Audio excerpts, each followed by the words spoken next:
ఎక్కడ చూసినా రైతులు మర్చిపోతలేరు. రైతుల గుండెలల్లా కేసీఆర్ కేసీఆర్ కేసీఆర్, యువకుల గుండెలల్లా కేటీఆర్ కేటీఆర్ కేటీఆర్. అంత పని చేసిండ్రు, అంత అభివృద్ధి చేసిండ్రు, అంత డెవలప్ చేసిండ్రు. ఇప్పుడు చూస్తే 22 నెలలు అయ్యింది, ఎక్కడ చూసినా ఘోరమే. యాడేసిన గొంగడి ఆడనే.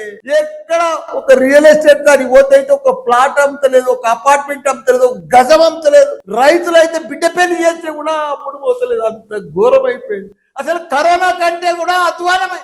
కరోనా మంచిగుండే.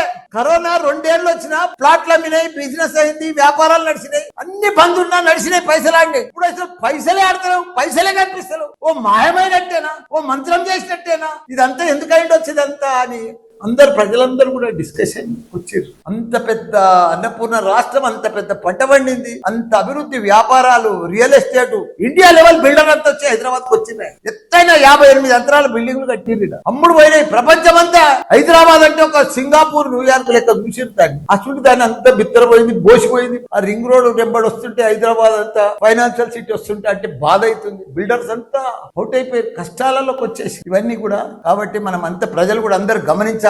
కాంగ్రెస్ ప్రభుత్వం ఇచ్చిన మాటలను వాళ్ళని ఈ ఎలక్షన్లల్లా, రాబోయే ఎలక్షన్లల్లా ఘోరంగా మనమంతా కూడా వాళ్ళకు ఓటు వేయకుండా ఓటుతోటే బుద్ధి చెప్పి మనం మళ్ళా బీఆర్ఎస్ ప్రభుత్వాన్ని గెలిపించుకోవాలి.